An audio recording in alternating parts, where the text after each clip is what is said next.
Mark, we have a quorum. We do. Okay, I call the meeting to order. Would everybody put their cell phones away and any other distractions? Okay, thank you. And we'll do the roll call. So Marcus Crawley, I'm here. Jeff Cambra. Here. Thank you. Yusef Herbert is absent. Yes. Okay.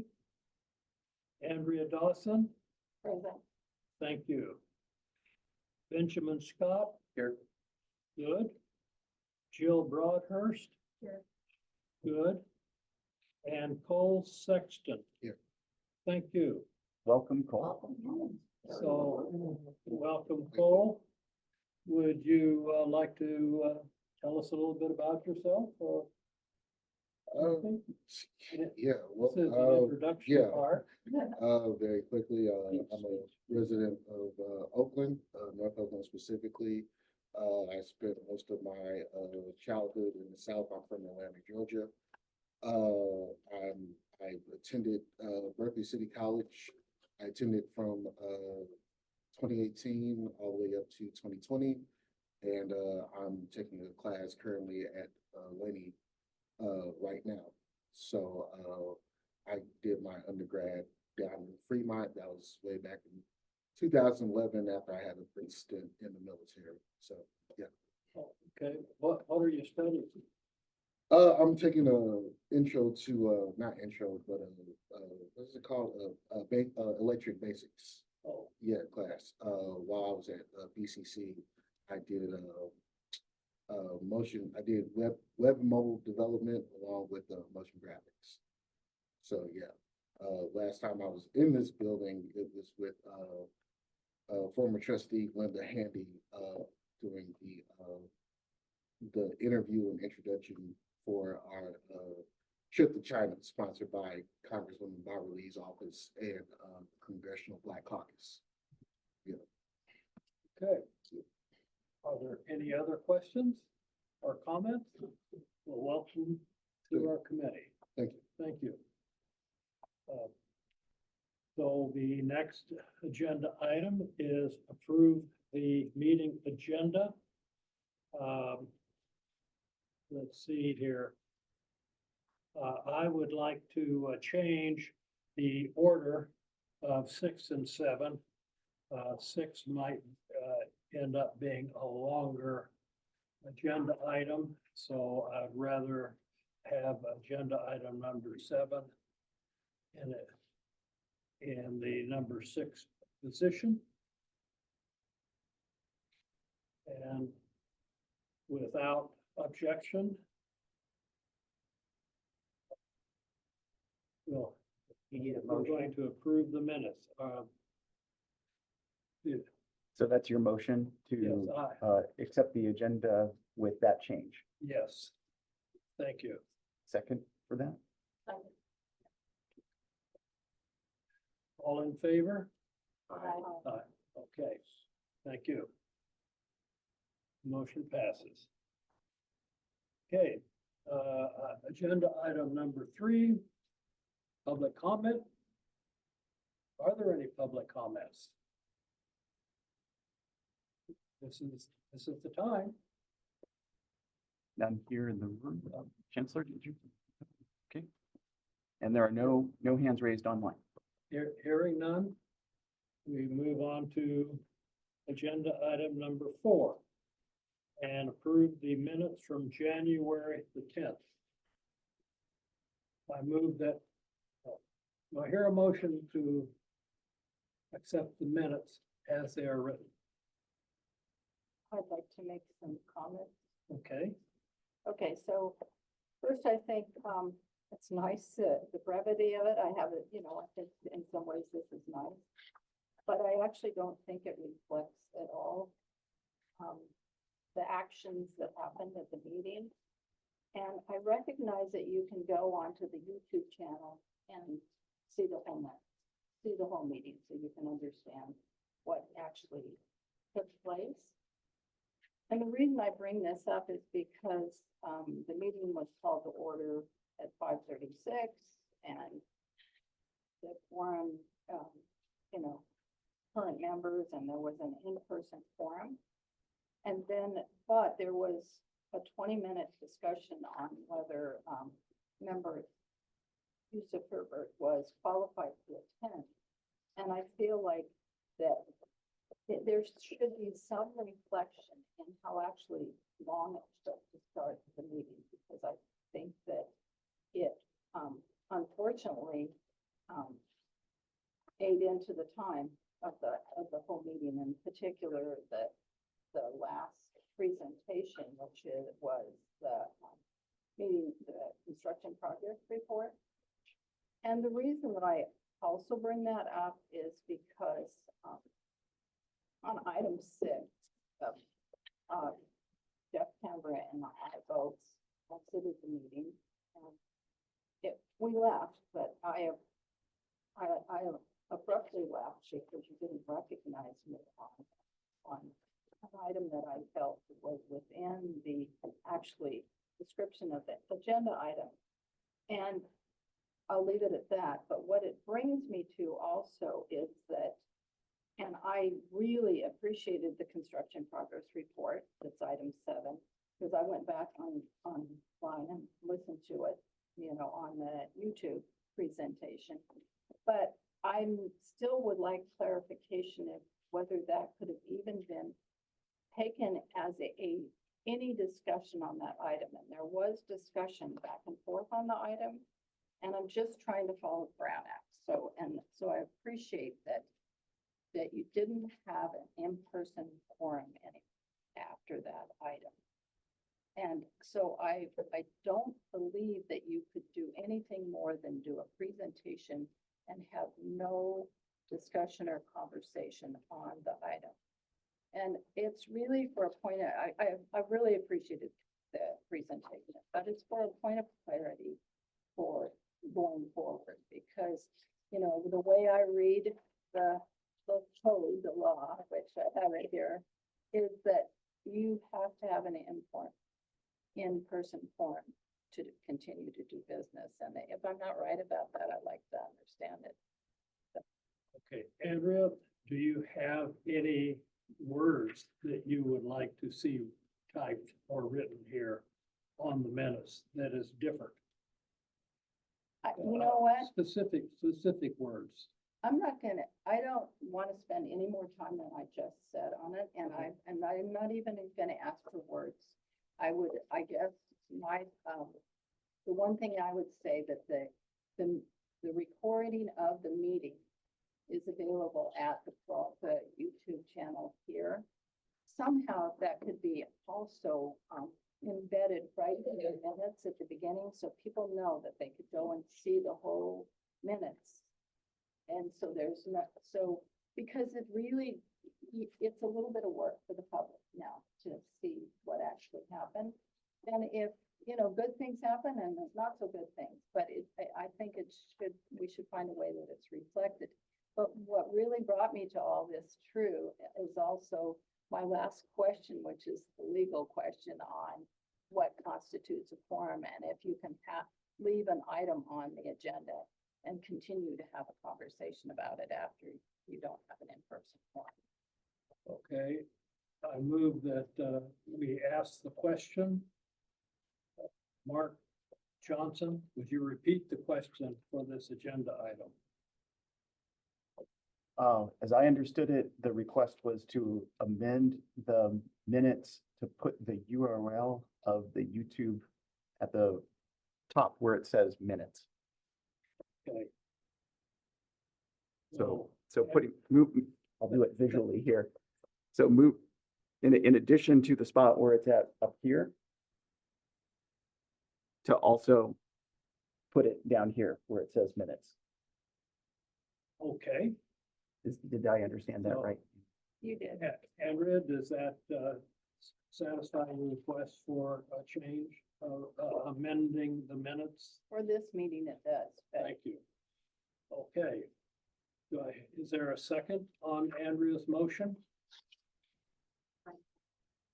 Pardon me? second, Okay. Then all in favor of Andrea's amended minutes, say aye.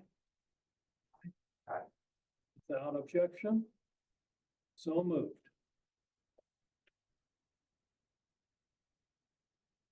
Okay, Excuse me though, can we get the clarification on the form? We have legal counsel here this evening. thank you. The next agenda item is the bond audit report.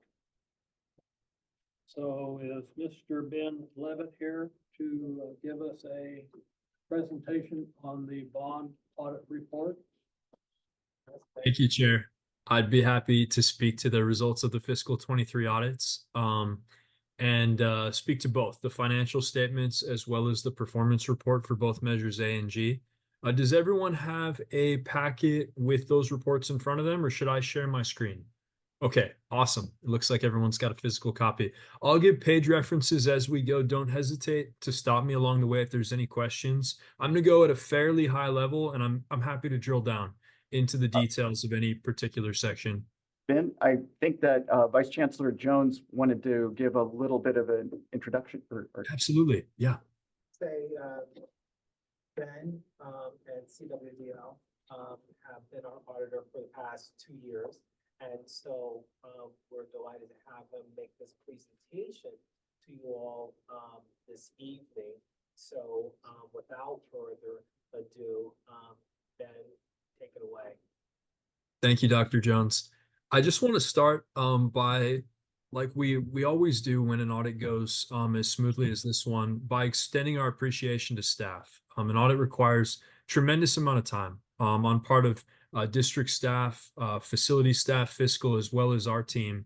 And I want to really recognize that we were able to get everything that we needed, all of our request items, all of our sampling performed in a timely manner, and get those requests in a timely fashion to enable us to timely opine on these financials and bring this to the committee well in advance of the stipulated deadline. So our appreciation to staff for making that possible. And with that, I'll jump right in. So starting on the financial statement document for measures A and G, you'll notice right past the table of contents on document page 1 is our independent auditor's report. This is our chief work product where we opine on the fairness of the presentation of the entire bond financials. So throughout this entire document, our opinion over the entire booklet is based on these first pages in the independent auditor's report. And I'm pleased to tell the committee that for fiscal 23, our opinion stated in the second paragraph from the top in that opinion section is unmodified. That is the highest quality opinion that an audit firm can render, and is to say, based on the results of our testing, these financials contained in this booklet can absolutely be relied upon by this committee, by the district's governing board, and all of the bond stakeholders.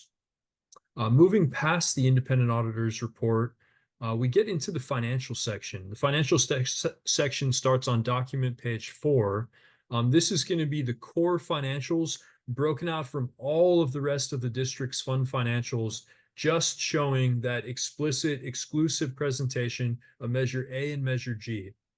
We can see those broken out in columns, and we can see on page 4 the balance sheets for those funds related to those individual bond building funds. We see the assets of both measures. We see the liabilities offsetting those assets, and then we see the ending always restricted fund balance at that snapshot date of June 30, 2023 for both bond measures. And so for measure A, we see that measure ending the year with 25.067 million at June 30, 2023. And likewise for measure G, we see that fund ending the year with 102.048 million at that snapshot date. Moving on to the next page. I don't understand where the 102 million is. Oh, yeah. So in the measure G column, which is the right column of those two on document page 4, that 102 million is going to be the very second line from the bottom. And the reason I see it now. Perfect. The reason why I don't cite the very bottom line is that that's a combined total that includes the account payable balance along with the ending fund balance to balance out with the total assets of the program. But just breaking out that ending fund balance, the assets available going into fiscal 24, the year that we're in right now, is that 102.048. What does the word restricted mean? It's a great question. So restricted is going to define a limitation placed on those funds. And with Prop 39 bond funds, such as the case with both Measure A and G, they are highly restricted because they were approved by those respective elections for explicit purposes related to construction of facilities and related activity, not to be used for general district operations and anything that goes beyond the ballot language for both of those measure elections. And so in that way, the board and district management do not have the right to use these funds outside of that ballot language placed in front of voters at the time of these two elections. Okay. So that's one thing that you'll see kind of looking in different bond reports. You're always going to note that restricted ending fund balance at the bottom because any Prop 39 bond is a highly restricted affair. So good question. Moving on to the next page, document page 5. This is where we're going to see the activities of the program. So what we saw on the balance sheet, those were kind of the ending balances at that very last day of the fiscal year, June 30, 2023, which I know I sound like a broken record bringing that up over and over again, but that really is kind of the basis of these financials. All of these financials are arranged as of that year-end snapshot date. But in the activities on page 5, we're looking at the results of the entire year. So we're looking at revenues from July 1st, 22, all the way through that ending date, June 30, 23. Likewise, for expenditures, we're seeing all of those categories of expenditures from start to finish throughout the year. And we wind up with an excess or a deficiency, in this case, 2 deficiencies of revenues under expenditures, which is pretty typical for a bond program, as we're essentially just issuing funds against the authorization from voters and then spending those funds down on those projects approved by voters. Except that for this year, in Measure G, we have a large issuance of $125 some million, which is going to result in a net increase to Measure G during fiscal 23 compared to the net decrease in Measure A due to no issuances in Measure A during fiscal 23. And so we can see those starting fund balance amounts and those ending fund balance amounts tying out with the balance sheet on the prior page. I've got a question. Yeah. So under expenditures, you have salaries and benefits. Yes. Who would those salaries and benefits be paid to? In a bond program, the only allowable use of salaries and benefits is going to be limited to those employees that are directly related in facilitating and ultimately enabling the programs to take place. So these are going to be any staff members of the district that are directly involved in the bond project. Every once in a while, this can include even certificated staff that may have a small portion of their time coded to shifting things around from, say, a facility that's being demolished into one that was just newly constructed. But by and large, this is your bond program team that's being charged to the program as they were necessary to carry out these functions. The district always has the option of entirely hiring consultants, third party, from outside the district, not on the district payroll. But oftentimes that's a more expensive option. And many districts choose to employ kind of a hybrid of some third party. He asked us to interrupt him if he's talking so that we can get our question that what is relevant to what he's talking about. Is that okay, Andrea? Sure. Okay.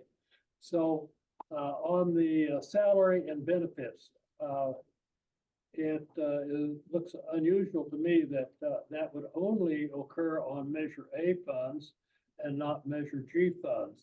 And so would that be like Mark Johnson being a facilities help on this oversight committee, or who would be paid with this $1.6 million? That would typically be the bond program team. And one thing that, we certainly could do, I would need to refer back to payroll testing workers, or district management could provide a detailed report indicating exactly which individuals and in which pay periods were charged to the bond. But that's certainly information that's readily available. We have district project managers who have worked specifically on measures, as you may very well imagine. Look at here, all these expenses that are running through the bond program. So we have purchasing agents that primarily process all of the purchases that are needed to support the bond program. Those individuals, their time is charged here because that's the body of work that they are engaged in supporting the bond program. So it's those kinds of staff that are working directly in support of the bond and are being charged to the bond in order to get that work accomplished. So would this be people that are, let's say, directing AECom? Can you give me a couple of examples of a person? Well, like I said, the purchasing agent who has to process the purchase order and get these things. And that's the lion's share of those kinds of individuals. A project manager that works in BGS, that works to facilitate, works with AECom, working on getting design documents done and those kinds of things. Those individuals are directly charged to the bond program. I'd have to look and see, but some portion perhaps of IBC Smith time, because she oversees the bond program, and that consumes a lot of her time to do that. And there may be some additional finance staff who provide reports and help manage the fiscal affairs associated with the bond program as well. Why is the only expenditure on Measure A and none on Measure G? Well, I think the reason that was, I guess at the time, it was a timing issue when Measure A preceded Measure G. And so the folks that were supporting the bond program at that time, their time was coded directly to this. If we had to do it all over again, we would just say, okay, just characterize it as bond and then just charge it to one stream, because they are supporting both Measure A projects and Measure G projects. And Measure A is the older bond. That is correct. Yes, sir. So is this, but you do have work going on for a Measure G bond. That is correct. Yes, yes, sir. So is it possible that the salaries and benefits are sort of shifted to the Measure A just to end cycle on the Measure A projects and in the future then just be working on Measure G, or why? It seems to me that in this fiscal year, there was Measure G events also. So I'm just wondering why it's there's no entry for Measure A, for Measure G regarding salaries and benefits. What I would say here is, in terms of managing the bond program, we made a decision that we're at that moment in time, that we're going to charge the staffing time to Measure A, okay? And it's an allowable expense. We don't have to charge equally for Measure A and Measure B, because we're managing the entire bond program. And so, but if that would be easier, we could, but there was an administrative decision made that, okay, for, say, gonna constantly keep changing where staff are being charged. We charge it to the bond program, and there was a decision made at this point, since that was an earlier, issuance, to charge it to Measure A. Is there a distinction in the accounting between Measure A projects and Measure G projects? No. I don't think so. Like I said, we have the bond program, which is at large. Some projects have been designated as Measure A, and then the Measure G is just more general, that it's just, is it part of the bond program? Yes, and then we basically manage the projects against the overall resources that are associated with the new issuance. And we're not specifying each one of those projects as to whether they're A or G. Yeah, Andrea, I see that your hand is up. You'll be next. Okay. So is, for example, Mark Johnson's salary and benefits part of this agenda item?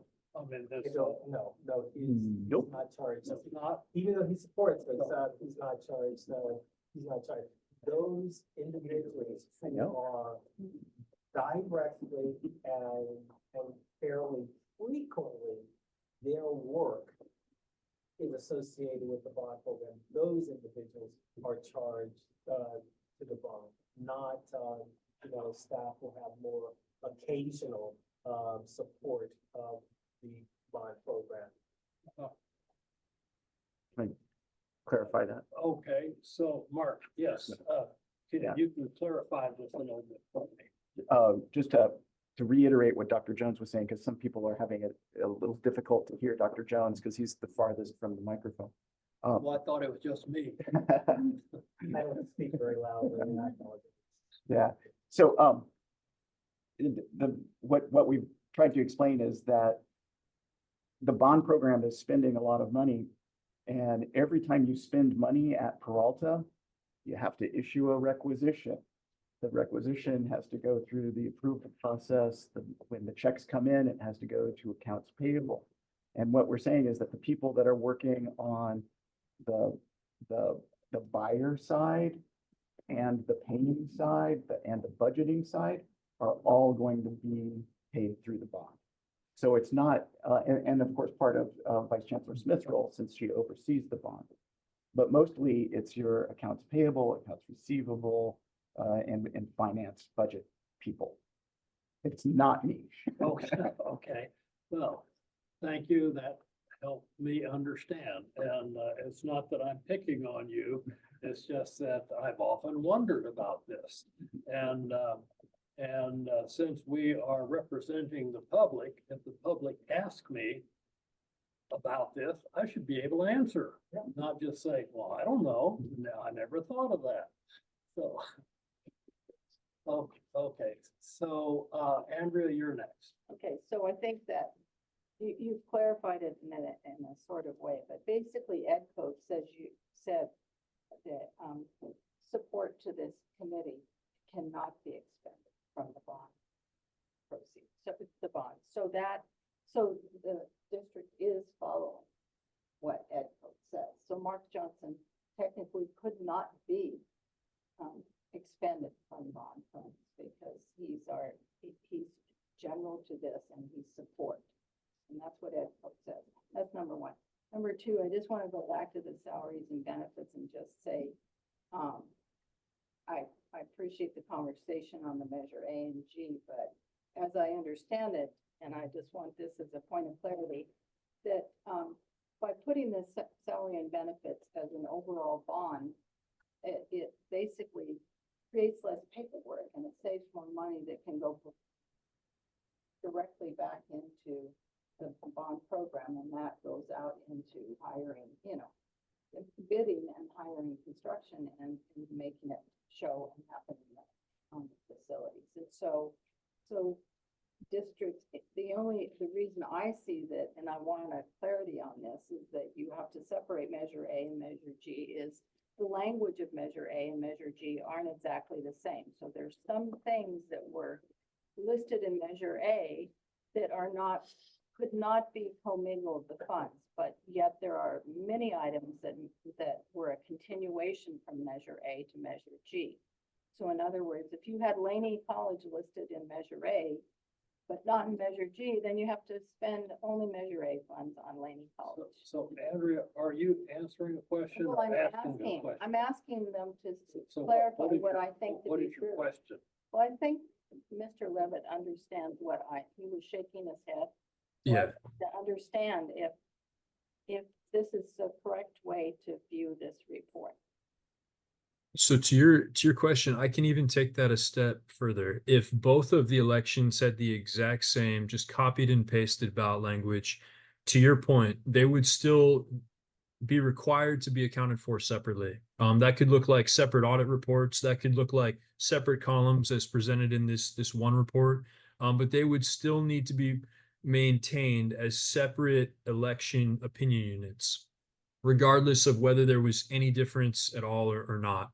But typically there will be some differences. However, in this case, the differences enable for payroll to be charged, just like you're indicating, pretty largely at the district's discretion. Now, whether payroll is allowable or not is a very detailed consideration. There's only very specific individuals that are allowable to be charged to either measure, but the manner in which it's charged, whether it's allocated across the two or all to one, is definitely within the district's discretion, looking at the ballot language of both programs, and something where, just like you're saying, the district chose to take the more efficient option and save the costs related to the overhead and the admin burden, to put back into the program in this case. Thank you. Okay, well, thank you. Of course. You had a question? Well, just, it goes to Ben, I guess, a kind of a very simple question, I think that would resolve for me, is that the 1,600,000, through your audit, you were clear that all of the salaries and benefits went to a bond program somewhere along the way. Yeah, and what we're going to do is not just see that the individuals look like, based on their job descriptions, that they're allowable to a bond program, but we're going to check in with the individuals themselves to see, to the extent of the salary, the portion of their salary that was charged to the bond, does that conform with their own understanding for the amount of the time that they spend on the bond versus on other non-bond district duties? Because it's a really important question. Prop 39 authorizing language is really particular about payroll charged, and it's a pretty high bar to charging any payroll. So yes, that's exactly right. We're looking very closely at that to ensure that is all properly bond allowable. Very good, thank you. Of course. So I have another question. So, does the district, pay its, lawyer to be here and pay them out of bond funds? And so where does that show up in this financial report? So if an attorney was charged to the bond, that's something that would show up in the services and other operating expenses in that middle line, between salaries and capital outlay under expenditures. I see. And certainly there can be, a number of different situations during the life of a program that would require bond counsel. So do you know whether or not the, lawyer that is, assigned to this committee is being paid out of the bond funds? Did you look? So what we would check for is to see that the portion of their time related to supporting the committee would not be included, would not be charged to the program. But that's not to preclude bond counsel from being charged to the program. That would just be limited to the extent that an attorney is supporting the oversight committee directly. Okay. Thank you. Mark, you have a comment? I do. I just wanted to point out that this is an audit report on a specific time period, and there wasn't legal counsel supporting this committee last year. I mean, we didn't. Attending the meeting, I think is where you're going, right? Well, yes, Yeah. So there wasn't. I have So there not wasn't. kept a log or anything.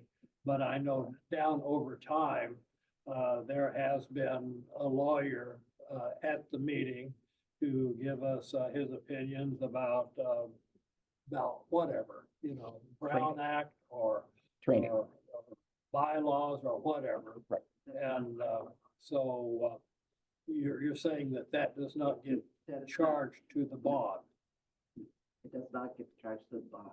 The attorneys that are charged to this bond is DWK because they specifically work on our construction contracts and they work on those projects with us.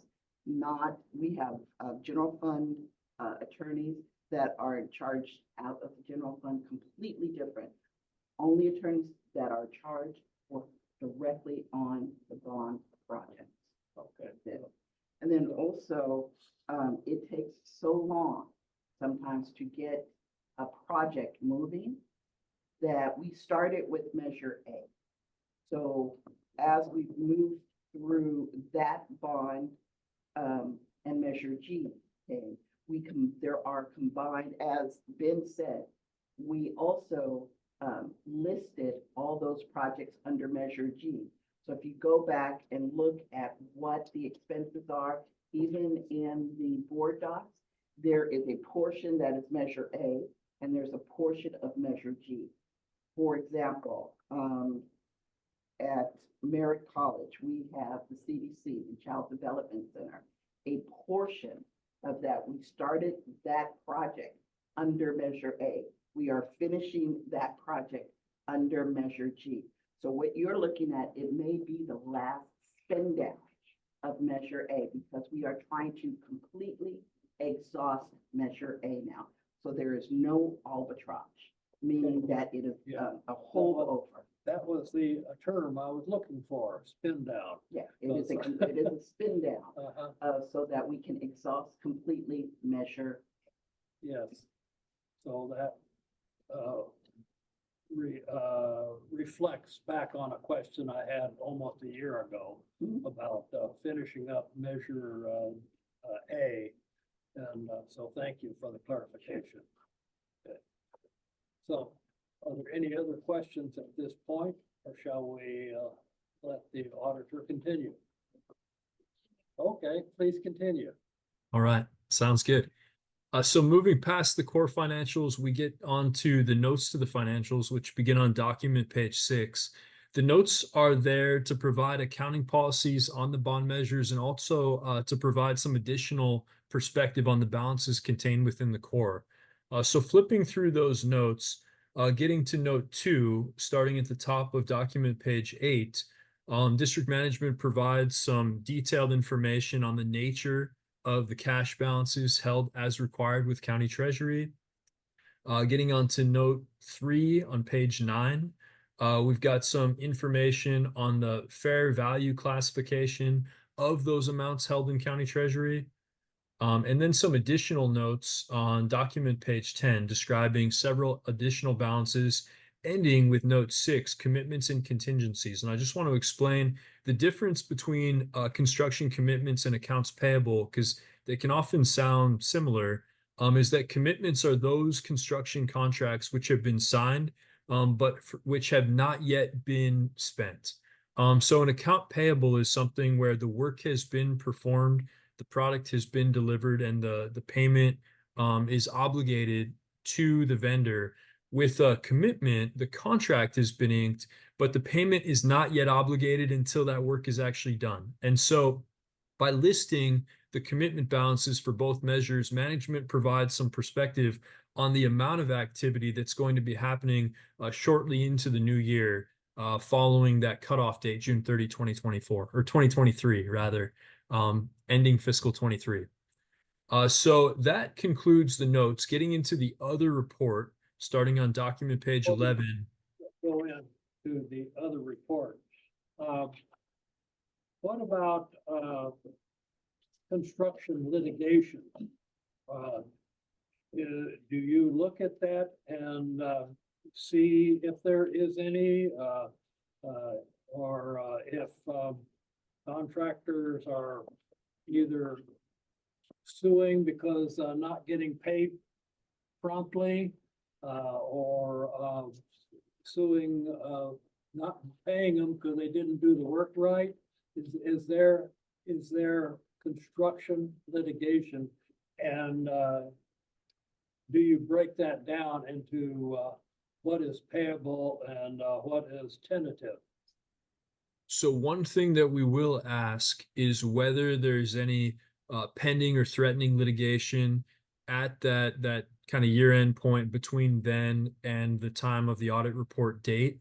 And if there was anything noted, that would be indicated typically at the end of the notes, just to bring that item to awareness at a high level, not getting into kind of the nitty-gritty of what that case would entail.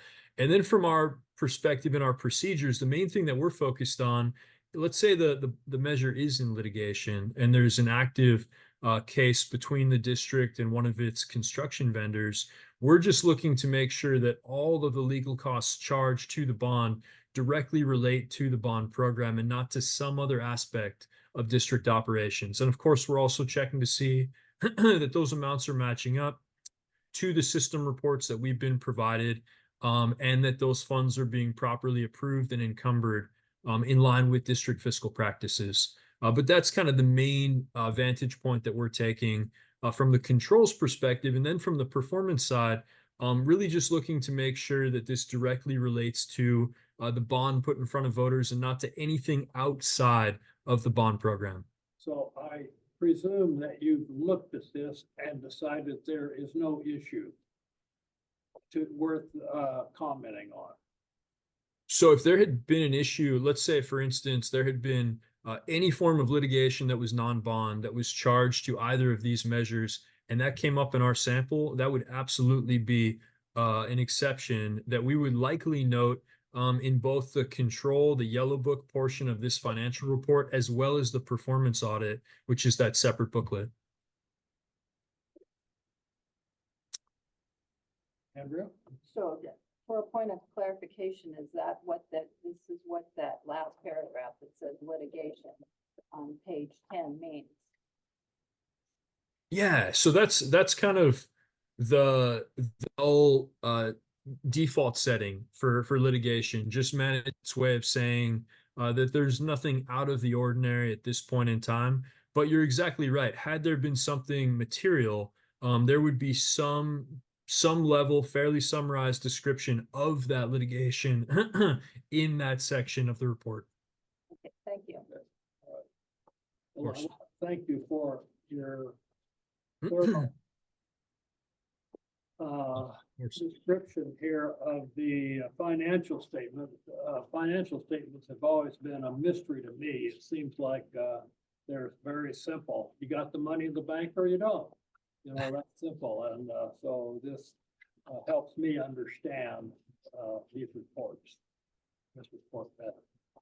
Yeah, and I mean, I would agree. Making sure the money's actually in the bank as reported is a pretty major part of what, audited financials are supposed to do. And I would just add to that, for a bond program, the other large thing, in addition to knowing that, the assets are where they should be, is really looking at those expenditures and seeing that that is all allowable to that restricted source. That's kind of the main bias of our procedures in one of these audits. So actually, that kind of segues into the other auditor's report on document page 11 is where we really look at that exact thing from the control standpoint, looking to see for all of the controls that are in place over the bond fiscal operation. So when we think about all those procurement, those purchasing steps related to these major multi-million-dollar activities, that is where in this report, which we call our yellow book report, our testing on internal controls and controls over compliance, where we're focusing on just that. Are controls in place sufficient to safeguard those bond funds and that bond activity? Had we noted an exception to those controls, that would be noted in this report, further detailed in findings and question costs. For fiscal 23, we note no such exceptions to bond controls. Sorry, I should get some water. So an entirely clean yellow book report for fiscal 23 over both measures. So, does the district, when the board is reviewing expenditures, do they have a check register that they go through, or do they do consent items for 20 at a time, or 100 at a time, or what? In what way does the board scrutinize the expenditures? So the board is the very, very last safeguard at that, of course, that highest level of authority. The detailed evaluation of these expenditures happens starting kind of, on the ground where we've got program professionals dealing with, the construction, in construction management, in program management, that are looking kind of at next steps. They're working with vendors to determine those kind of scopes of work kind of on the horizon. Those contracts with those vendors ultimately get approved through selection processes, ratified by district management, taken to the board for formal board approval. And then following contract approval, POs are generated related to the amounts on those contracts to encumber those amounts. And those POs are spent down through the district's procurement process, relying upon, again, fiscal and purchasing controls.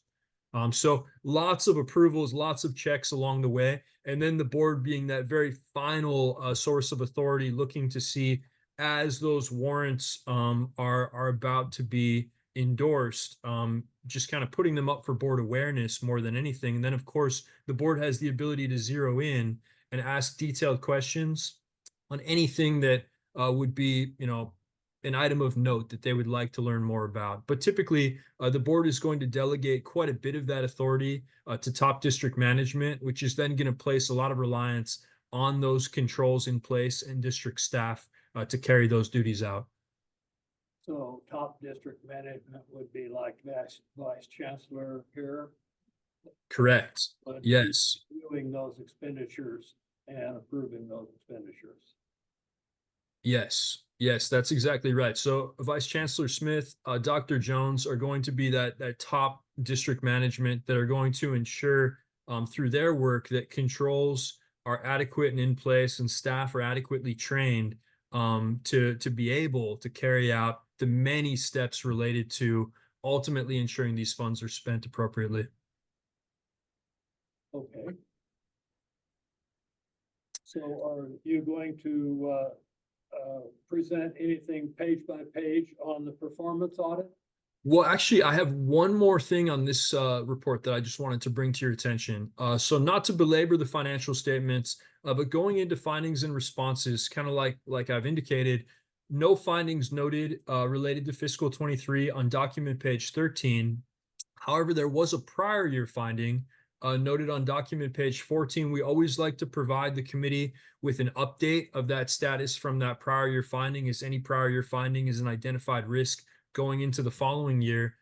You'll note on page 14, finding 2022-001 related to the proper pre-approval of expenditures. That was something that did get flagged, a fairly isolated incidents, I should add. 1 out of 55 warrant selections noted as an exception to controls in fiscal 22. That same issue was not identified from our testing in fiscal 23. And so we were able to reflect that prior year comment as implemented for fiscal 23. So that was the last thing I wanted to make note of on the financial statements prior to going into the performance report. So basically they amended their procedures and was no longer a problem. Yes, I would say in this case, very isolated incident, but one where VC Smith and Dr. Jones, definitely took a close look. They took our finding and recommendation very seriously. They worked with staff and they were able to remedy the issue as our testing shows in the current year under audit, fiscal 23. Yep. Well. And so with that, I will move on to the performance report. You'll note that this is a thinner booklet. The performance report doesn't really contain the financial statements that we see in the financial report. It's really geared toward answering a single question, a very simple one. were any funds spent during the current year outside of the provisions of the Measure A and Measure G ballot language? And had we noted an exception to that, the interesting part of that question is that there is no conception of materiality. So just to give a point of reference, we work with programs where, you know, there'll be a burn rate of tens of millions, sometimes hundreds of millions of dollars spent in a year. If we note an exception for $100 that's outside of compliance with the ballot language, that, per our interpretation of the standards, requires us to report that in this document and bring that to this committee's attention. So the performance report, shorter document, really just speaks to that.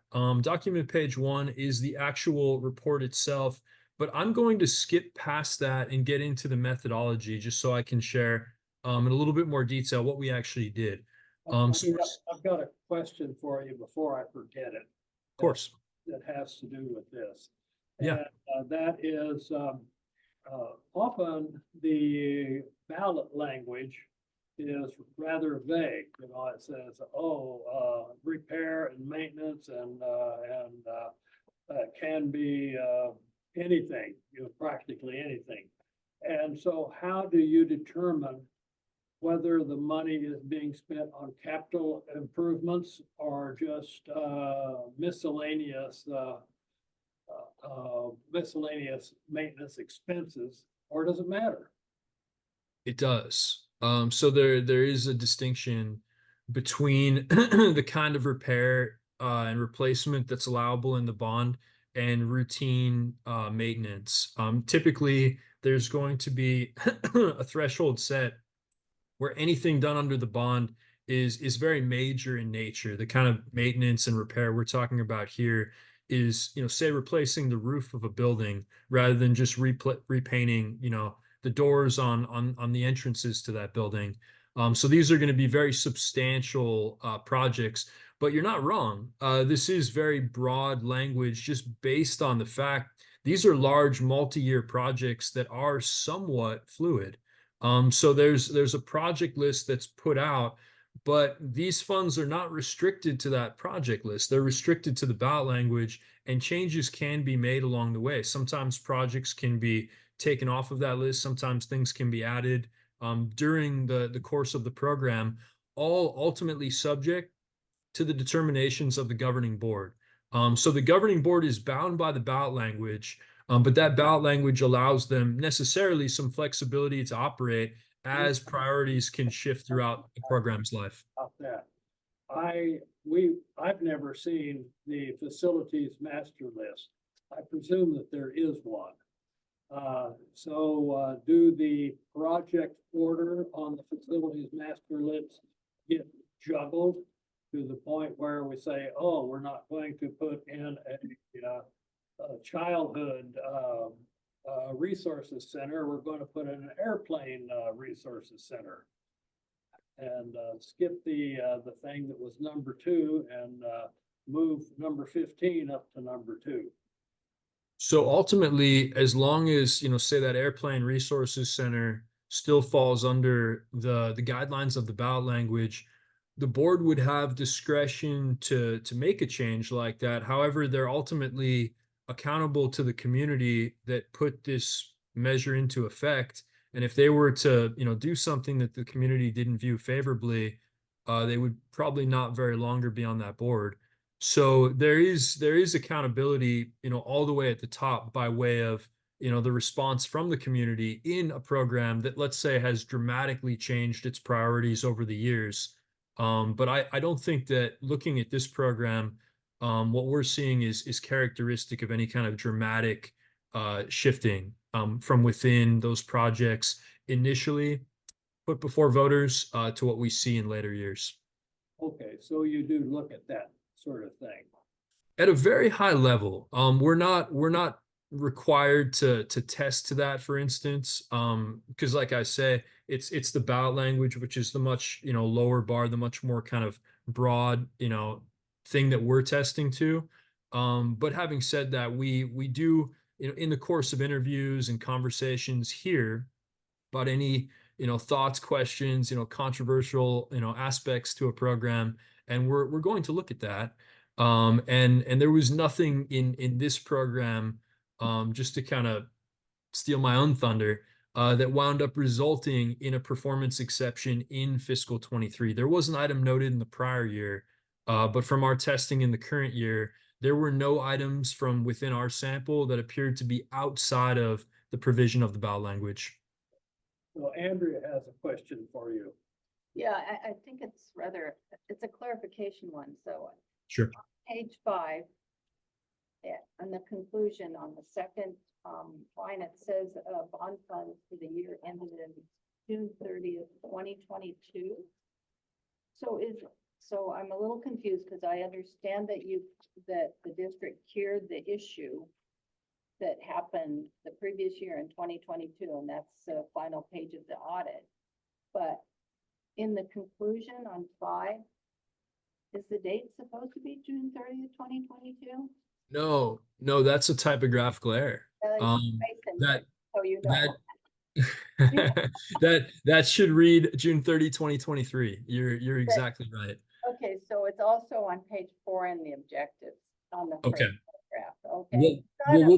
What we'll plan to do is go back through the entire document, searching for that. I know that sometimes, sometimes years don't show up in our searches when we're going through review, but that's not acceptable. So yeah, that's an update that we will make because you're exactly right. This is as of June 30, 2023.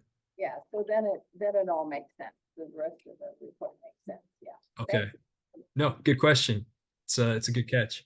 Jeff has a question Well, for you. because I caught that, but on page 6, you cover the 22, 23. I thought the conclusion was for 22, and then page 6 was for 23. Did I read that wrong? That's that exact disconnect. So these reports are as of the year ended June 30, 2023, which is also, called fiscal year 2022-23 with the ending at the midpoint of 2023. But what we've got here is a typo of that prior year that snuck in, it looks like, on a few pages. So that's something for us to revise, because this opinion in this performance report, same as the financial report, is as of June 30, 2023. Okay. Great. Yeah. Yeah. No, good questions. Same exact point of clarification. One thing I just point your attention to on document page 4, the methodology section, the lower part of that page, is going to really dive into the procedures that we go through to test performance. And what you can see, kind of the chief procedure among them, on that third bullet point from the bottom, the sample of expenditures. So that's where we're looking at large raw expenditure samples. We've got 4.216 million, or 35.1% of measure A, 6.915 million, or 18.4% of measure G. And what I just want to impress upon the committee is, if any item within those samples, even a very minor item, was outside of the provision of the ballot language, we would note that in this document and bring that to your attention in this report. This is the section where we would do that. It's a very sensitive test.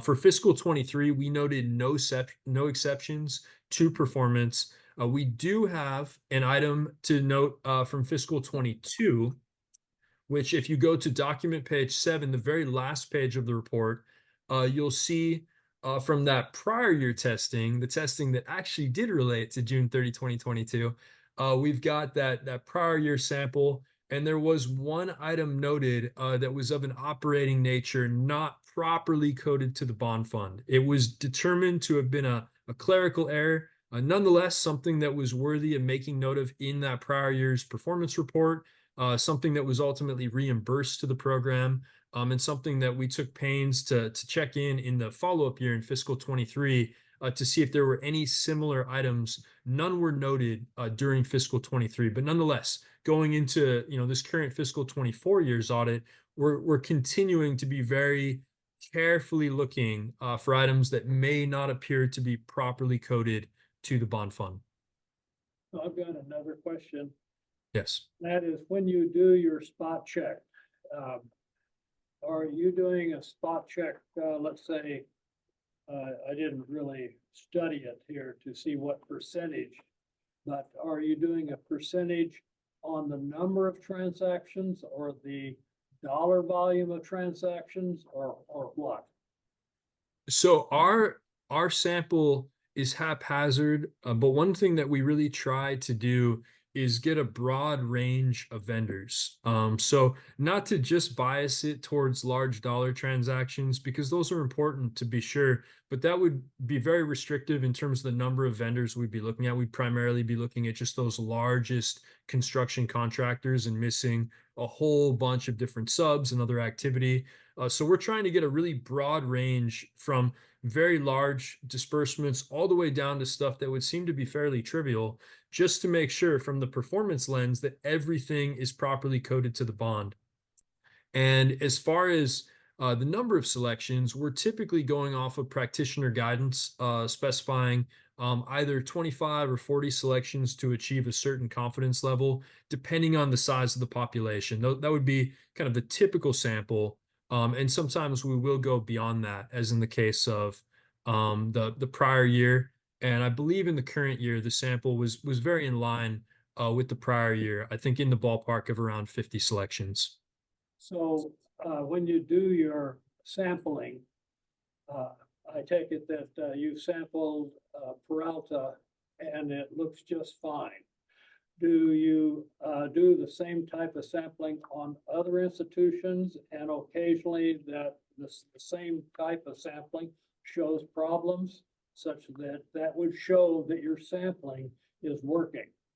Well, as recently as last year, our sampling indicated several isolated problems right here at Peralta. And we work with, approximately 40 to I think 45% of the California Community College District system, providing independent, financial audits.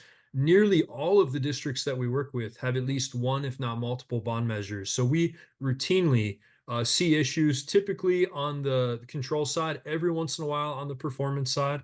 And that's not to say that, a program is a bad program just because it might have an exception or two. The main thing that we look to see is that when an exception is noted, management takes swift corrective action to clear that. You'll see in some programs where management is a bit out of touch, findings can linger and carry over and roll forward year after year after year. Fortunately, that is not the case with Peralta whatsoever. Right. Okay. Continue, please. So that brings me to the end of the performance report. So that kind of covers the main audit results from both sides of the audit, the financial and the performance side. I just want to open up for any questions. I know we covered a lot of good ground, but any questions any member of the committee may have on either of these documents or any of our procedures as performed throughout the year. I don't see any hands raised, and I thank you for your patience on letting us interrupt you and ask the questions while you're presenting, so that most of our questions are forgotten by the time you finish presenting. So I appreciate it. I appreciate the participation throughout. This is a very on point committee. It's not always the case, so it's great to see that's in place here. So Thank you, Ben. Appreciate you. Thank you, Dr. Jones. My pleasure. thank Have a you. good night, everyone. Thanks. Take Thank you. care. Okay. So are there any further comments on this agenda item? If not, we will move to the next agenda item. Chair Crawley, we had set this up as an action item, so I think the committee votes to accept the report. Thank you. Yes. And I think you have to take public comment if there are any before you do that. Okay. Are there any public comments? Hearing none. Do I hear a motion to accept the reports? So move. Second. Okay, moved and seconded. So if no discussions, we will vote. All in favor of accepting the report as it is with the very minor typographical error? Say aye. Aye. Aye. Opposed? Hearing none, the motion is approved. Thank you.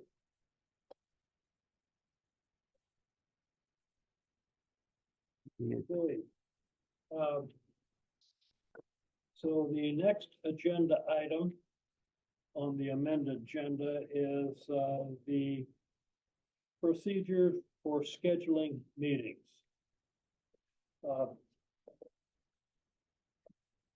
I want us to consider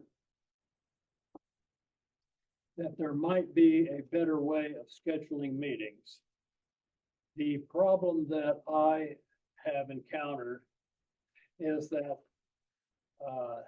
for when we schedule a meeting and Mark sends us a email, we all respond to Mark. And as a chairperson, I'm often in the dark. I don't know who responded and who didn't. So I don't know who's going to be attending. Sometimes I do know. Sometimes I don't know. And so I think it is poor responsibility on our part to abdicate control of the meeting to the district. I think that that not only me, but the future chairperson has a duty as a effective chairperson to call up the various members if necessary and try to solve whatever problem that that person might have. Say, so the person might say, well, I can't attend. By me calling that person up, I realize that, oh, he can't attend because his car is broken. I'll pick him up, you know, so we do have a quorum. And, or something like that, maybe, whatever, but it's not good to have the chairperson ignorant of the developments. We should be communicating at least to the chairperson and having the chairperson involved enough to be able to solve the problem. So, Andrea. So are you asking that you do the polling for our attendance? Because I'm gonna just give you another option. That's the way another district does it. And that the district person does the polling of who, but they also check in right after they've done the polling. Like, so at the end of the day, if you polled on yesterday, you would tell the chairperson at the end of the day before the meeting, you know, but you're polling 4 days before. So at the end of that first polling, you say, well, these 2 people said they're attending. I haven't heard from the other 4. The next day, so Mark Johnson polls again 2 days before the meeting, and maybe 5 of us have said yes. And so then you know that only 2 are going to be absent. And then if you want to reach out to those 2, that's the way it works. And if Yeah, Mark that's the sort of good idea that I'm trying to get going here because and that's a good idea. And whether there's an improvement on that idea or not, I would like the chairperson, including me, to know more than just Sunday afternoon. If there's going to be a quorum or not, you know, who has not responded. I think that I would like to know, as you know, let's say Mark sends out the notice on Wednesday, if he let me know that yes, these 2 people said yes, Well, then, maybe if there's, one person that has been, irregular, I'd call that person up. Say, are you going to be the meeting? I don't want to wait till Sunday afternoon to find out, to get certainty. So what we're looking for is maximum certainty. So, you Yes. know, I mean, if we have a regular set day, then everybody should know, I mean, if there's a table that needs to be set, you know, just what those dates are. I think you could put some responsibility on the board members to also reach out to you if we know that the date's coming. Board The committee. board, the committee members to reach out to you, knowing that we have the table, that I'm not gonna be able to attend this meeting, separate from receiving the agenda or Mark's email, prior to. So you should just have a date set for when you'd like to hear from us every month, if we can attend the next month's meeting. Mhm.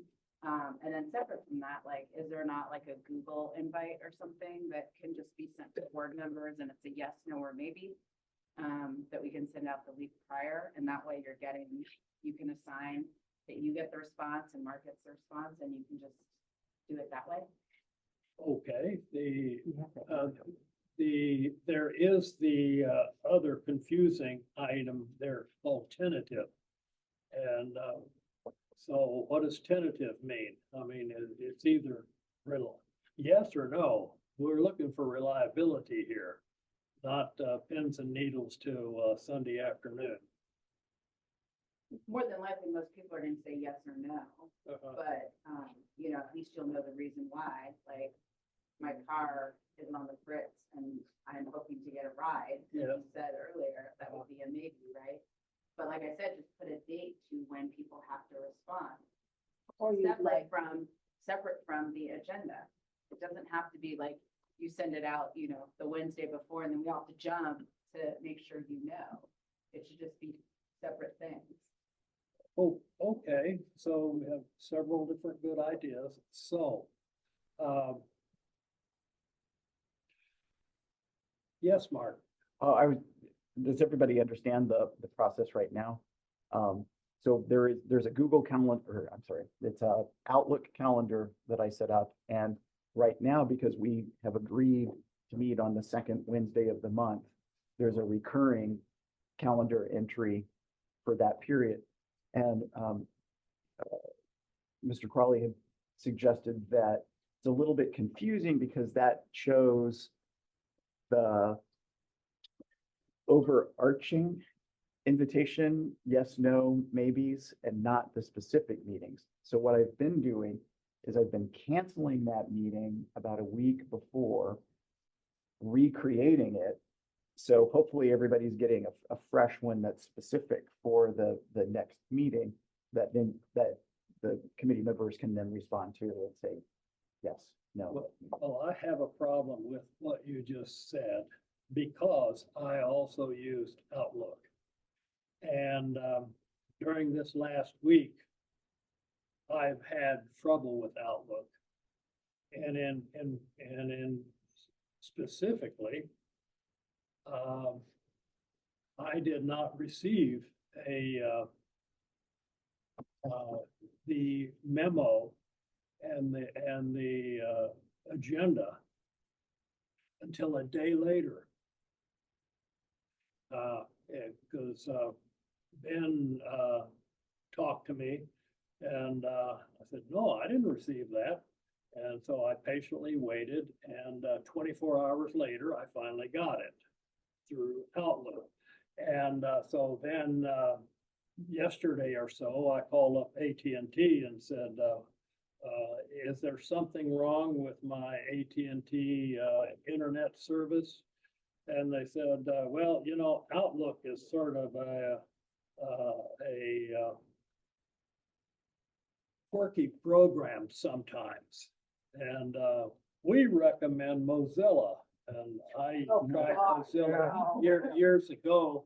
And when I tried to download it, it crashed my computer. So Mozilla is not my solution. So in addition to Outlook, in addition to Outlook program, it would be a good, just a, plain email would be helpful. And I don't know what it was, but this month I didn't get an invitation either. Like I didn't get your email, which is weird because it's never happened before. So I just tagged on for like, I think Andrea responded. So I like, cut out hers and made it look like mine. Yeah, But it was like I never had received interesting. invitation. I looked in spam. I thought maybe something fluky happened, but I couldn't find it anywhere. So I don't know, maybe it was just like a weird thing. Yeah. Maybe too much. Yeah, Yeah. and Feel like- in fact, Yeah. in fact, the same thing happened with me and Ben. And I looked at Ben's and there my name and email was right on the outlet, but I never received it for another 24 hours. Oh. So we Yeah. have some strange stuff going on. Well, Yeah, I can use any software you want me to. If you want me to set it up in Google Calendar, I can. Okay, Jeff, you have something? So I was just gonna say, if we know when he's, I'm big anti-technology, so I'm sympathizing with everybody around this table. I would have smoke signals, because at least they're reliable, you can see them, right? But again, if we know that on the Wednesday before, that you're gonna send something out, then if we don't get it, we could say, Mark, we haven't gotten it, and so we can kind of keep Mark's system, but yes, take into account the technology piece of it. Because I've been getting them and I'm on Outlook, but I don't usually get anything. If there's a technology problem, it lands in my lap. Okay, so Mark, we've talked a lot and I'm not sure what the solution is, but tell me what our solution is. I think just a suggestion, for this meeting, I only use that calendar. I did not send a separate email to you. And I think that maybe reintroducing that separate email as, a safety net. Okay. So that everybody gets, the email communication in addition to the calendar. And that way, if the calendar is not working, you still have the backup, the Yeah. regular email. Okay. Yeah. Okay, Yeah, Yeah. just, real quick, Mark, too, Ms. Broderick's already brought it up, but if you do that, Google questionnaire and send that out and then maybe have a, Google Docs, spreadsheet, just as a master document to keep, whether the yes, no's, or tentatives or whatever, just have that all highlighted there, make it only editable by you or whomever else, or have other users come in, tick box which one they're going to do. So that way, Mr. Crowley, whoever can just go to that master document, click on that link, go to that document, see who's coming and see who's not, or whatever the case might be, and then have a contact number if they want to reach out right there on the master docs. Yeah. Possible, yeah. Yeah, I get, so it's like another safety net kind of thing. In addition to the calendar entry, you have, I intend to be there, I intend to be there. Yeah. Sure, kind of Yeah. thing. Something to that. so I'm willing to learn one more new trick. If you need I help, generally try to avoid them. Yeah. The new things, as they keep changing and then I am really in trouble. Okay, so Mark, apparently you understand a good solution to the problem. Yeah, let's start with email and as a safety net. Okay, Does that make Yeah. sense? Yeah. and if there's any kind of complication, we'll talk about it again. Okay, so is there anything more to be said on this agenda item? Hearing none, we move on to the next agenda item. The next agenda item is changes to the bylaws. The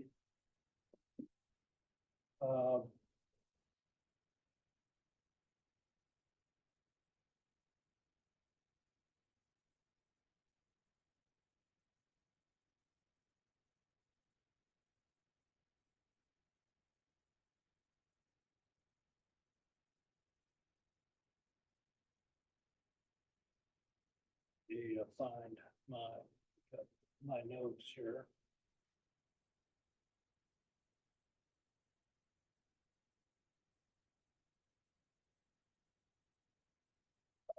There's been a bit of controversy about us discussing bylaws over the recent months. And I think that we, as an independent oversight committee, can discuss any bylaws that we want to. And as responsible committee members, we should discuss any bylaws that we want to.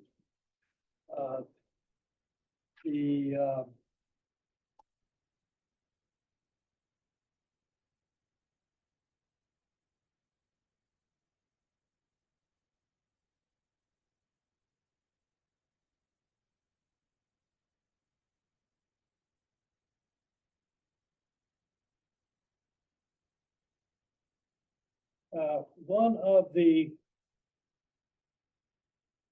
bylaws that troubles me is that it's not in evidence at this meeting, but in a number of our earlier meetings it was, and that is bylaws number 4.3B, the duties of the chair. And I'm going to read the one sentence here. It says, the chair shall establish the agenda for each committee meeting in coordination with the district or its representative. Now, that can be interpreted several different ways. One is that the chair, as in most committees, sets the agenda in coordination with the other members on the committee. The committee member wants a particular agenda item, says, let's talk about whatever. And time permitting, that is going to be on the agenda. With this, so what this means to me when I read it is that the chair sets the agenda and the district representative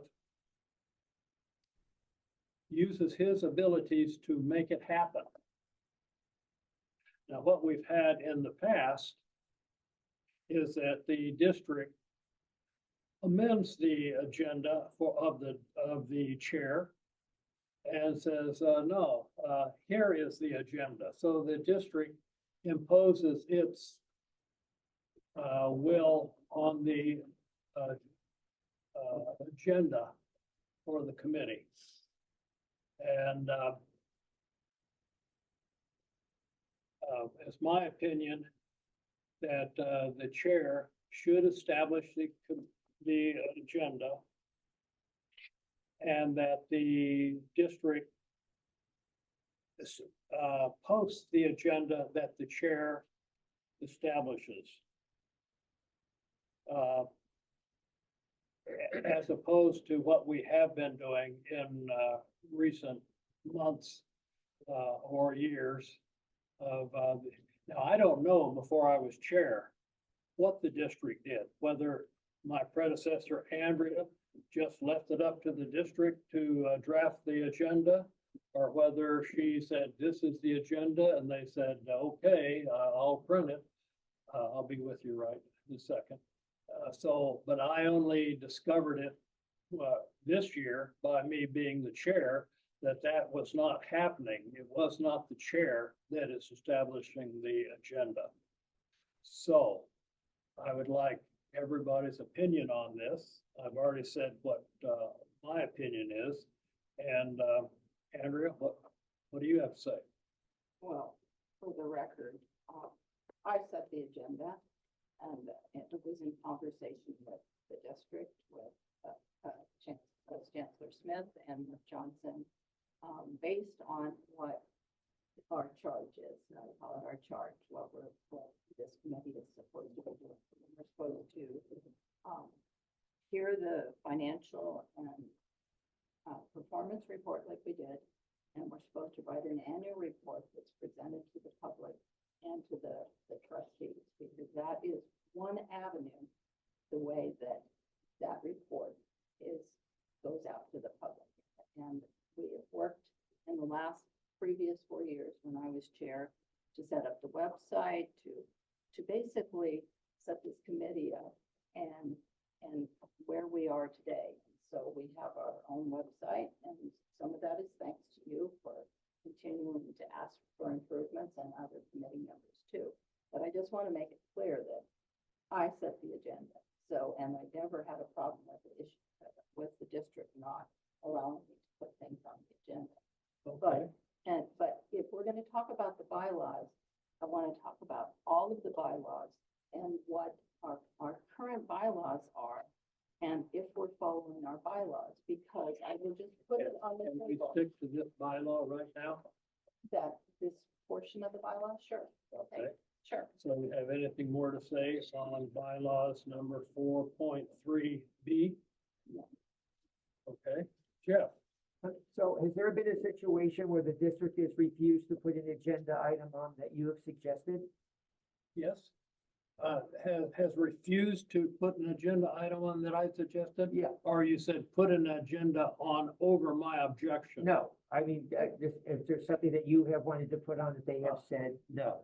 No, they've put on agenda items over my objection.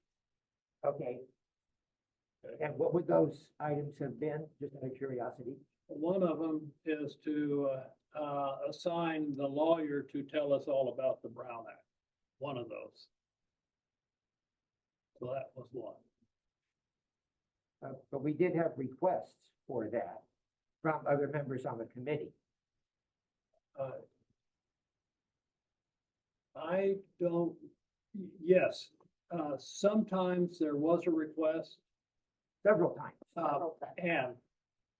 and when I asked Mark about this, now I'm remembering now that we're starting to talk. I did not want the lawyer on presenting on our agenda about the Brown Act. We had already taken a vote and said we don't need it. So the district went ahead and insisted that it be on. When I was talking to Mark, he said, members requested. And I said, he said, no, I was instructed to. And I said, who instructed you to put this on? And he said, the Vice Chancellor, my boss. No. You're interrupting me. See, he said, the Chancellor, my boss. And I said, oh, anybody else? No, he said, oh, in the course of conversation, he said that a member of the committee had requested it. And I said, requested it from the Vice Chancellor. I said, oh, which member is that? And I think he said, Jeff. And then I said, any other member? And he said, and Andrea. So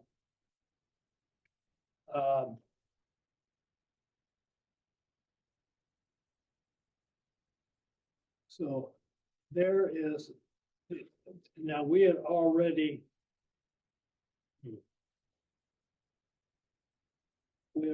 decided that we did not want the district's lawyer's advice. I would like our own lawyer's advice about these things, just as I've explained before, we don't, a wise person doesn't take legal advice from a potential adversary.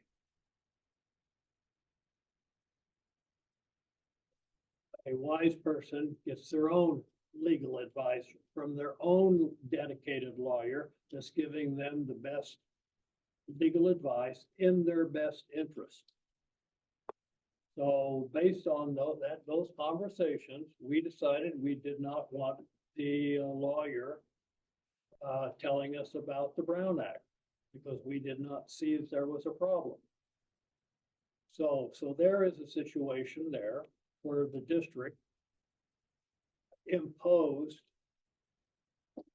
an agenda item, and that you bypass the chair to go to the district to get one installed, even after we had voted, that the majority had voted that we didn't want it. So the question is,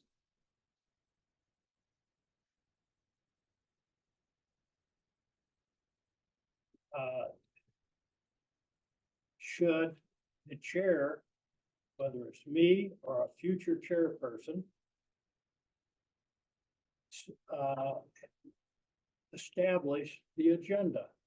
Or shall the, as we're doing, as we have been doing, acquiesce to the district interpreting this bylaw to mean that they can impose an agenda, a final agenda on the chair? So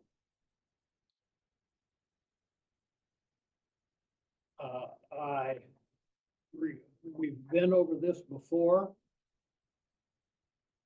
And I'm inviting anybody's opinion about this agenda item. I have a question from Okay, the chair, Andrea. I'm just curious, when you were, because I was under, you were chair, I think, for a year. I'm just curious, in the past, how were agendas set, and did agenda items end up on the bypass you? I'm just curious. So they did, so agenda items No, did go they- through you. But yeah, I mean, I actually, in conversation with my judge, we set the agenda, okay? And I have a different philosophy as far as, I think we're getting stuck on having the district's legal counsel explain all the nuances of the Brown Act and all the changes that have come about since COVID to what constitutes quorum and all this. And so I welcome that, because I don't think that I don't think it's necessarily an adversarial position to have the district's legal counsel. We don't have anything right now to be adversarial about. And so I'm always baffled when we bring up about wanting our own legal counsel, because I would say, how would that even happen? And what would that take? And I'll just give an example. Just say the district said, okay, give us a proposal. So what would that proposal be? That you decide that you're going to allow us an expense, allowance of $1,500 a year for our own legal counsel. So then how would we determine when we needed it? And would we just need a simple majority? Because in my opinion, we would have to be 100% in agreement that we needed legal counsel. And that would be because the district was misspending the taxpayers' money. You know, there was a clear indication of it that was sitting on the table. That's the only reason I can ever see that we would need our own independent legal counsel. And once again, I think that the district's legal counsel and bond counsel has a clear responsibility to the board, because they're ultimately liable for any misspending in the district. Not us, we're a volunteer committee that is really just supposed to be the watchdog, you understand what I'm saying. So that's why I'm always baffled that we're getting stuck on this, because. But to be honest, Thank you. it's beyond my question. I was just Yeah, asking a well, general question, well, which is thank you, which is sir. agenda Yeah, and how it was set, that's all. yeah. in the past. Okay. Are there any other comments regarding this, bylaws 4.3B? Okay, then we'll move on to another one of the bylaws that, concerns me. Yes, Jeff, You gonna propose a change? Yeah, we're, our agenda item is changes, so, He's moving on to a different bylaw. yeah, are we gonna propose a change to this one? Are you proposing I- a change? I am not. We're having a discussion. We're not going to be voting on anything. I'm trying to solicit opinions so that we better understand what's going on or what preferences we have. But this is not a action item. So I think that that it is a poor system that allows the district to override the chairperson's agenda. Now, so that this was one situation. We don't know what the future holds for us. There could be other ones. And that's only one interpretation. If one compares this with the education code, that says the oversight committee shall be independent. That means establish its own agenda, not have some higher authority establish the agenda or even modify the agenda. So I'm inviting people to think about this and express an opinion. And if there's no further opinions, we will move on. Do you have something that you haven't already said? Yeah, I do, because I'm back on the bylaws, okay? So Okay. on the topic that you're talking about, setting the agenda and the fact that, you know, it's in particular that we had voted on the Brown Act and not having legal counsel. So I'm not quite sure how this all works then, because, you know, you go back down to 5.2 in our bylaws. And the agenda, it says any member of the committee may submit a request for placing an item on a future agenda. So I think that we didn't have 100% vote on not having legal counsel. You know, we decided that we were done with the Brown Act. I don't feel like myself, and I believe Jeff Kemper, were satisfied with that. We wanted to have, and you decided we're moving on, and so I would like to know the avenue that if something is so pressing that it comes back to us, because I don't really feel like we did solve the Brown Act issues, even though we voted we didn't need to hear from legal counsel. So how would you solve that? That's my, related to these two items. Well, one solution would be to decide that we want our own legal counsel and then go to the board and say, board, we want our own legal counsel. We want to be advised about the Brown Act by a lawyer that's dedicated to our best interest. So that's one thing that we could do. And I think it's one thing that we should do. So that is going to the board.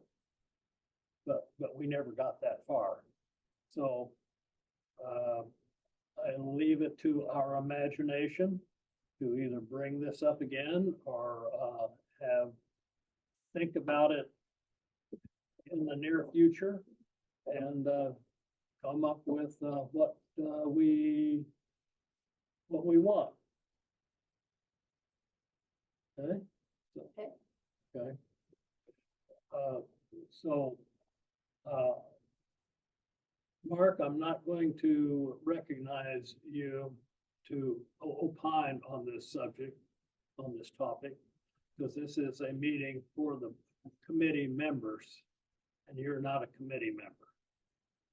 Okay, no disrespect for you, I'm just trying to keep the committee for committee members. Okay. So another bylaw that I wanted to talk about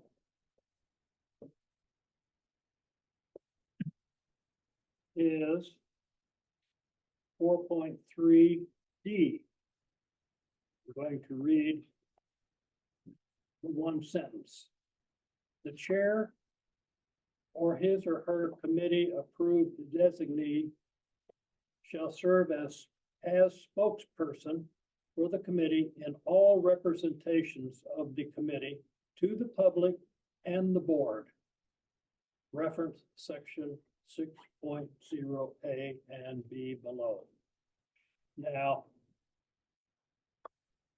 during this last week, I think that most of us have received a letter from the district threatening me with whatever, based on a letter that the district special lawyers sent to me back in November. And the upshot of it was that you are violating the Brown Act. And in this special letter that was to me and shared with everybody on the committee, it referred to private conversations that I had with Jeff and me. And so therefore I assume that Jeff was the originator of the communication that caused this letter to be sent to me, threatening me. And Jeff can deny it if he wants, but I assume that since he's the only person that knew the communication between me and him, that was Jeff that violated, that I think violated this rule and has caused a great deal of turmoil by the district and in our meeting. So let's talk about whether or not Jeff going to the vice chancellor or the chancellor in this particular case is a violation of this, or even let's take it even less specific. If some other situation were similar, would that be a violation where one of the members says, oh, I'm disgruntled and I'm going to go to the chancellor and see if I can get the chancellor's interest? So that, yes, Andrea. So so related to the bylaws and related to what you just said. So do you consider the code of conduct that's attached to the bylaws that was expressed in the bylaws to be part of the bylaws that we're currently operating under? Well, Andrea, I thought you were going to give your opinion rather than ask my opinion. Well, okay, I consider it. I'm going to say I consider it. And I'm going to say that to my way of thinking, you violated the code of conduct and the bylaws when you presented at KBOC you represented that you were the chair of this committee. And you actually, if you read the bylaws that are currently standing, that have been approved by the Peralta board, you violated the bylaws. You had an obligation, whether it was a good presentation on all the good things we're doing, or it was neutral, or it was negative. You had an obligation to tell us that you presented to that statewide, it's on YouTube anyway, that statewide California Association of Bond Oversight Yeah, Committees. well, I'm trying to say, it was like a statewide meeting, okay? That, many people attended. So you presented and you called us a do-nothing committee. That's what you said, Okay. correct? All Did you right. say that? Okay. So you have a right to have that opinion, Uh-huh. but I think that you had an obligation to bring that back to us and tell us that.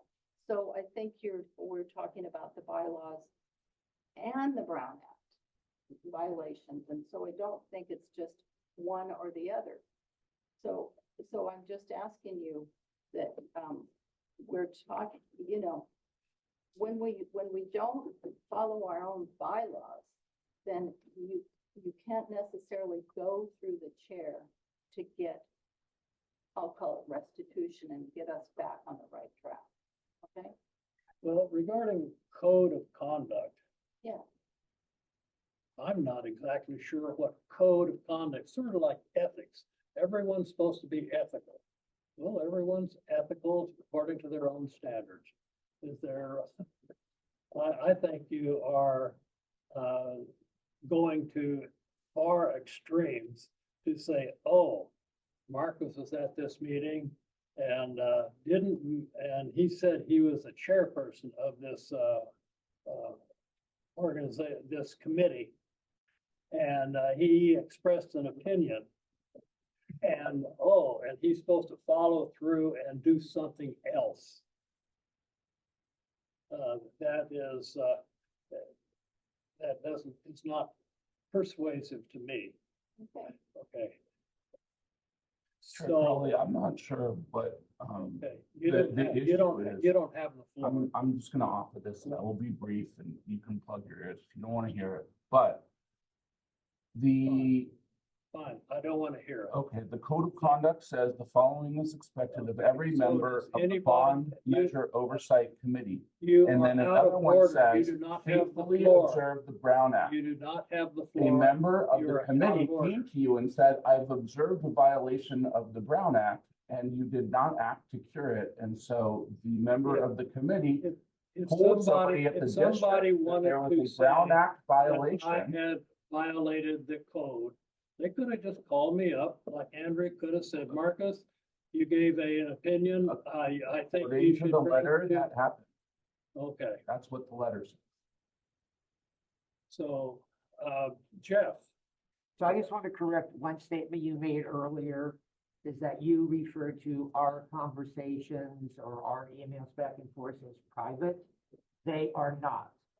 We are conducting district business over a private email line or a phone number that is all discovered.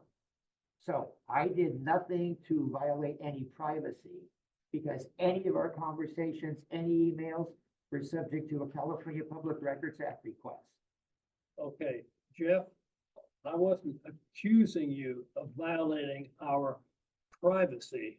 I was accusing you of going past the chair to go to the district and violating this provision here, 4.3D. But let me That- read that's from the all. letter. It says, But let me finish. I had gone to you on a number of occasions, on a number of situations, primarily the Brown Act. You ignored me. And in the very last email, before I said I'm going to the district, in that email, I specifically said, I have enough information, I'm going to the district. When I asked you the 4 questions that would have defined whether or not there was a Brown Act violation, and you refused to answer. Jeff, So I will I tell do you, not have an obligation to answer your questions. really? Well, Really, you just put a question to me. I have no obligation to answer your questions. when you violate the Brown law, then I have an obligation to notify somebody of that violation. You were notified of the violation. One You ignored it. clarification. I did not violate the Brown Act. Andrea was the chair at that, and Mark Johns at our meeting in July. And even though I was elected to be the chair, she continued to be to chair the entire meeting. And Mark Johnson was there. He could have said, hey, this is a Brown Act violation. We can't do it. And then Andrew probably would have said, well, you're right. Let's correct that.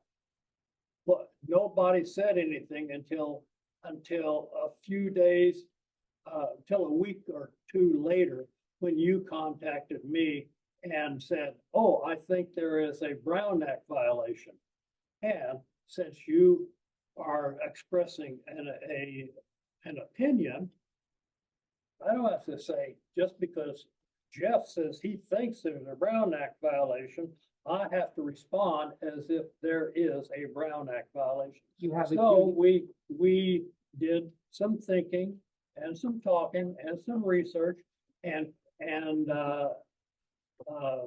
first, and we corrected that Brown Act violation by having another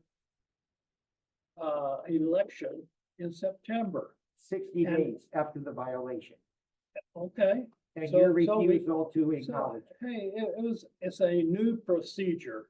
We need to have a little bit of time to adapt to a new procedure. Does it mean this or does it mean that?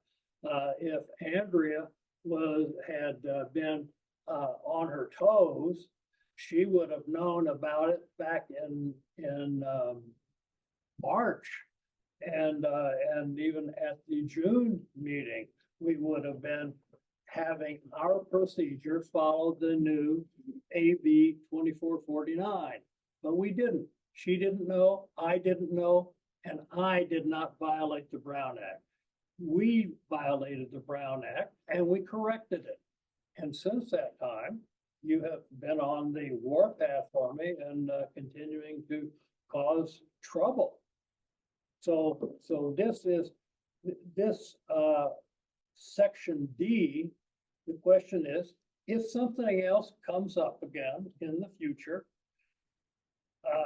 are we going to just go our separate ways? Or are we going to resolve it? Does this, if a person decides that the issue is bad enough, should he go ahead and violate the bylaws and go to the district? I say that's a violation of the Brown Act. We shouldn't be doing that. Well, Yes, Andrew. I would just say, you know this too, I wrote you an email also that you failed to respond to.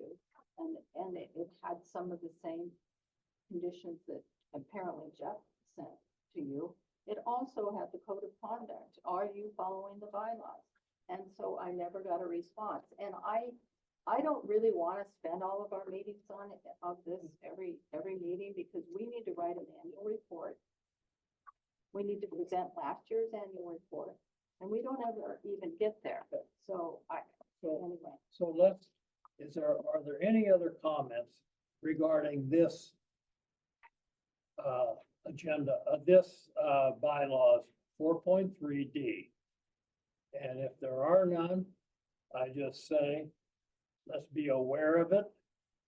Just because a person has a perceived grievance, does that justify violating this and going and getting the new chancellor involved? I don't think so. Certainly not, especially when the violation has already been corrected. It was corrected back in September. Actually, it wasn't. I asked you, even after we corrected it, are there any other Brown Act violations that you're aware of? You said no. No, I wasn't at the time I answered that. It was correct. I wasn't. Okay, so that's what I'm So been since that time, operating on. since that time, and I'm not blaming you for this, but since that time, that violation has not been completely corrected. And I just Okay. discovered that piece, and maybe you could clarify that. The one less thing you need to do in a Brown Act violation, in addition to correct it, is Okay. issue a letter that says you won't be doing it again. That, I was not aware of that specific provision. Well, then once again, there's a situation where you got a little bit smarter. You didn't share it with me. I'm willing to improve. I just All you discovered gotta do is communicate to me. No, but I just discovered it. Oh, okay, This is not something that I've been sitting on for months. all right. I And I also presented on. yes, you did. And when you presented, last meeting or the meeting before, whichever one it was, you did not say there is an ongoing, Brown Act violation. Nowhere in it. You just gave, generic advice and, gave us fatherly advice on how we should respect the good job that Mark Johnson's doing. And then when I ask you a particular question about USEF remote attendance, you didn't really give us a clear answer. Because we did not resolve whether or not he is in attendance without identifying what his emergency or medical problem was. Chair Crawley, we're after time, so we need to have a vote to extend the time or. Okay. I move that we adjourn. I think this has been I'll second. contentious enough. I'll second. Okay.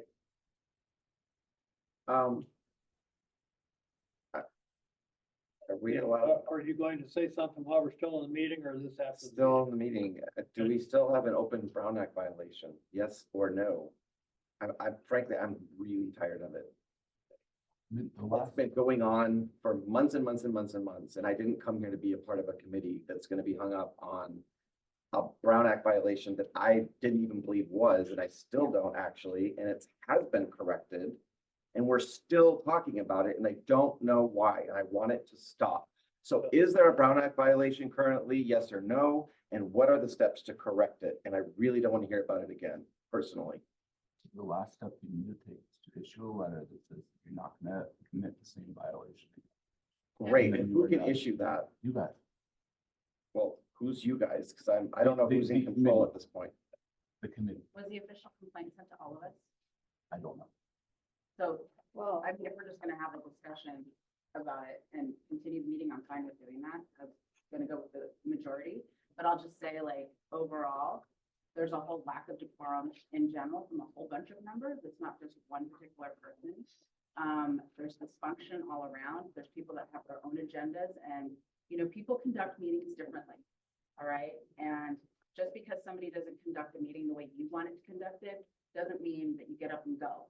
Or that you are pissy during the meeting towards everybody else or the chair or whoever else, an associate, whoever it is, because you're not hearing things that you want to hear.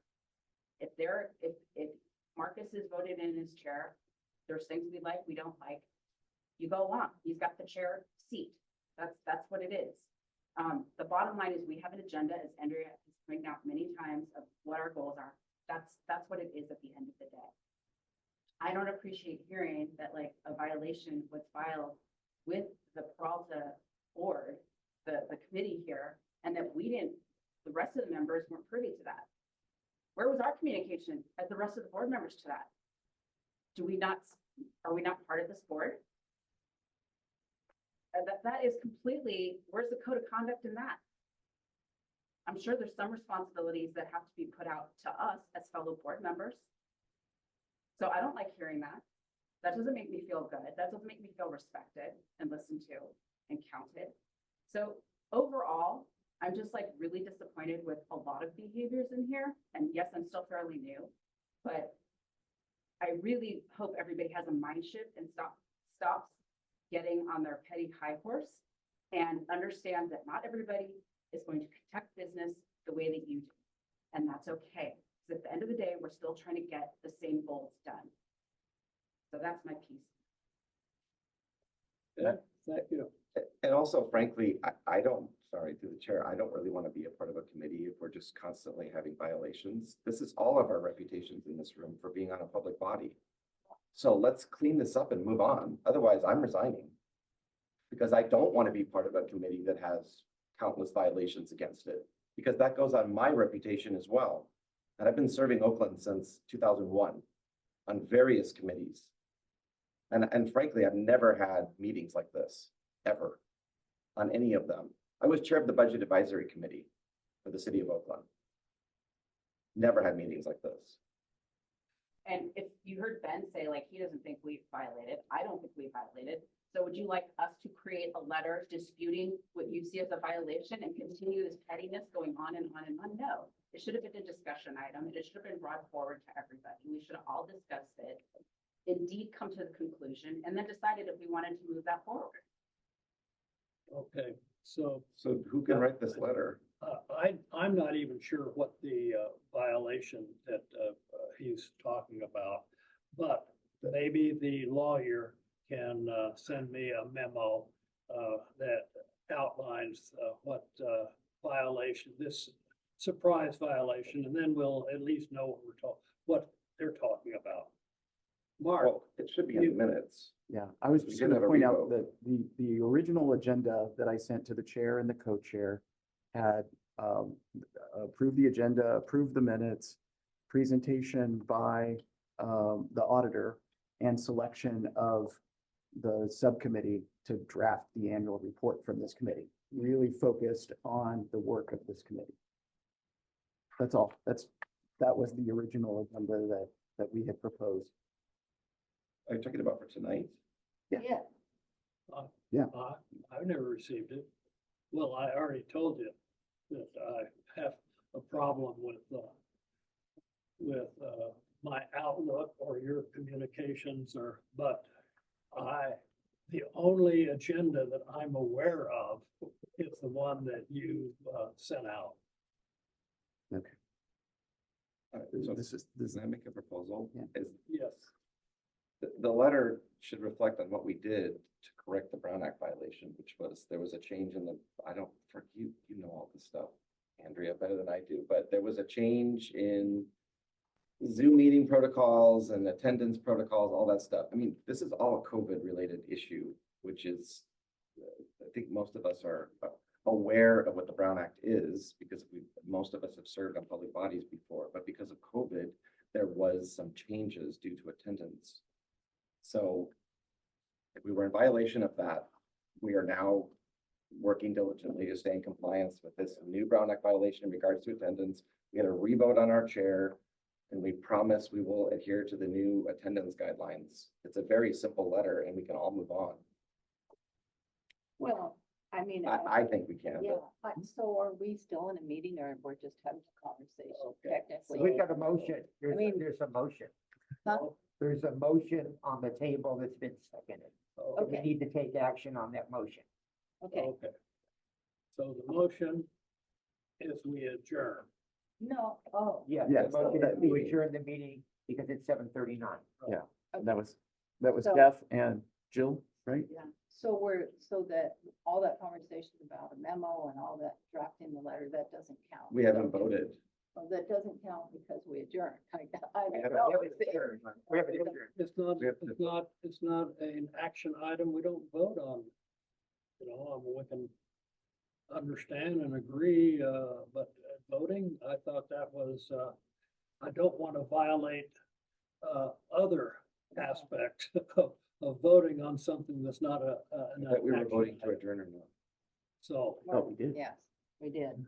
We did. so. I didn't vote. so- No, we didn't vote. No, Oh, second, okay. and then it was. Yeah, up to yeah, them. that's true. So all in favor of adjourning, say aye.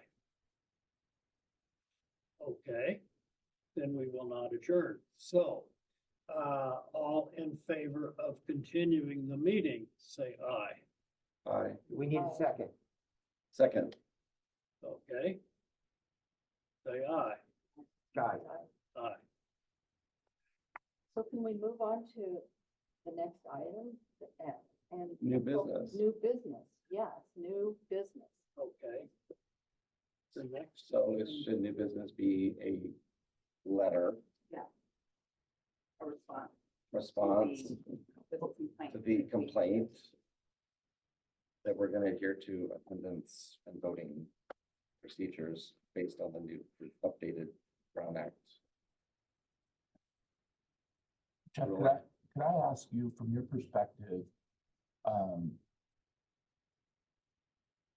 the Brown Act's obviously complicated and, you know, the committee Very. will probably make some mistakes from time to time. What do you see as the consequences of those mistakes? If they go incorrect?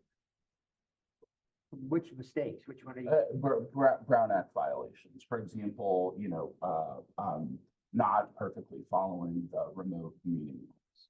You know, I'm okay with substantial compliance as long as it's substantial. And in the instance at hand, did you feel that the lack of compliance was substantial? Or there was At the July meeting? Yeah. Yes, it was. We elected a chair, actually twice, so.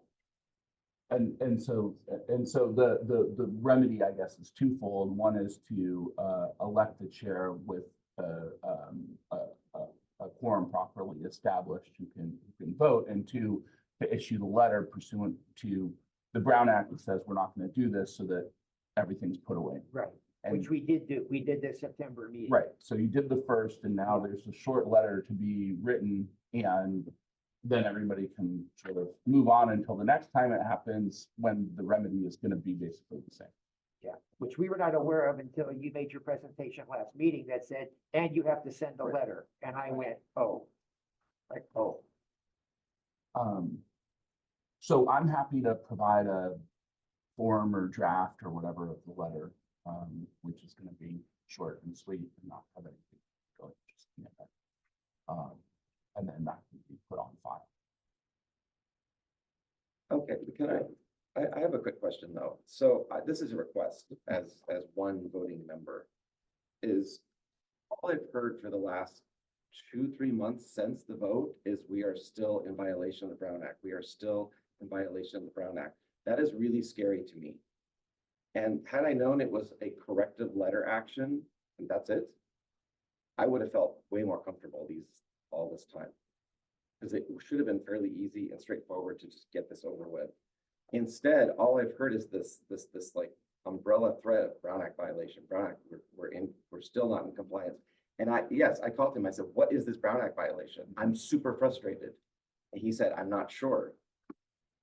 And I'm like, how does the chair not know what this magical Brown Act violation is? It shouldn't be this complicated, folks. I mean, you got to blame that on the California legislature. Like, they issued there are 3 sets of rules that all sort of have application during different periods of time about how you can show up to a meeting that's governed by the Brown Act remotely, right? And one existed before COVID, one existed at the beginning of COVID when nobody could meet in person. And then there's sort of like a third set that came into place because people like being able to attend remotely. But there's not the state of emergency that would anymore that triggered the one that was enacted at the beginning of that. So I guess from my perspective, just because the committee is formed of lay people, shit's gonna happen. And it's not a big deal, but you want to have a spirit of wanting to fix it, and fixing it's pretty simple, and then it's going to go away. And I think that the spirit here should be that the public can watch the committee function, do its business, right? And I guess my big concern here is that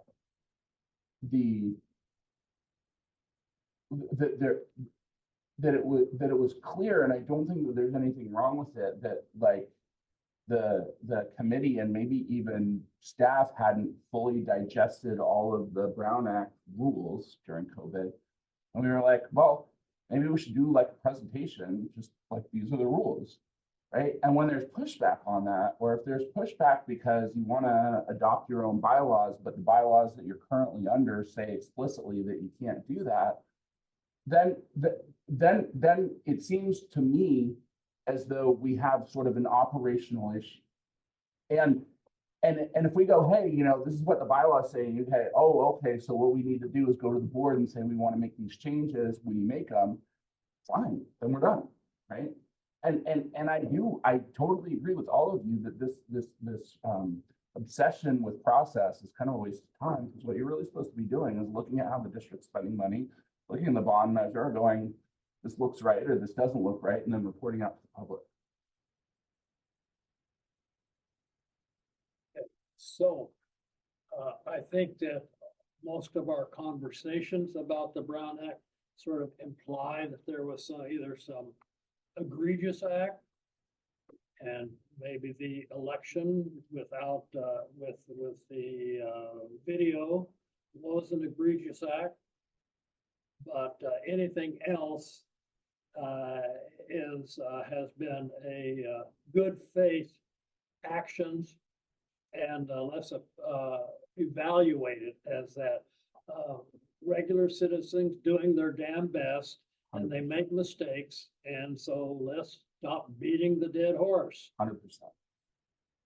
100%. And I don't even think that like anybody was trying to pull a fast one. I think that, you know, I think that the chair just got elected in a way that didn't work with the Brown Act. So you fixed it, and, you know, we're going to write this letter, and then it's going to go bye-bye. And hopefully, frankly, I'm not going to come to these things anymore. If you don't want to have me here, I don't really want to live here. So, you know, let's put it to bed, and we can all go our merry way.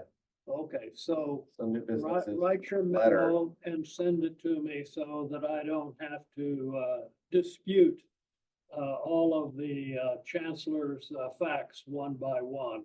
Okay, yeah, you'll get a very short letter, and you guys can take it and go back to your Okay. service to the community. So what I'll do, you send it to me, I'll sign it and send it to the chancellor, and then we will ratify it at our next meeting. Yeah, Any other business though besides? Yes. The report. Oh. We should be considering the report. Okay, so our final, I think that's enough said on that. The new business is that next meeting, we should, okay, actually, new business is that right now, we should decide on a subcommittee to write the annual report to the public, right? I don't think you can decide that tonight. You add it to the agenda next Very week. good. Then next meeting, that'll be on the agenda. Yeah.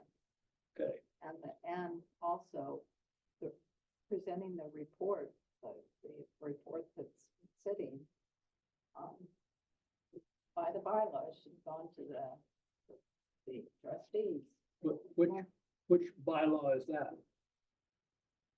And Which, bylaw. Well, I have to look it up. it's not there. Okay, so, well, okay, so So are you saying you don't think we need to present it? it is my discretion whether I present it to the board or not. It is not part of the bylaws, even though you think it's there. We're talking about presenting the report. The annual report. We have posted it to our website and to the public, and like we are required to do. So whether you have a formal presentation, you're saying is a different thing. It's a- Yeah. Whether you have a formal presentation in front of the board is a different thing. Right. And so that would be a thing to talk about next month, if that's something that should go in the bylaws, because I don't know a district that doesn't do that. Okay, So it might be precedents, but it might not be in bylaws. Yeah. we discussed. I'm just talking one more thought. I think you guys should all like Okay. take a victory lap. So Like you got a totally clean audit. Okay. You're Yeah. overseeing a bond program that the auditor has just told you is squeaky pretty. Like Yeah. that's good news. I move that we adjourn. Do I hear a second? Okay, all in favor of adjourning? Aye. Thank you. Thank you for being here. I hope that this meeting is the clear path forward.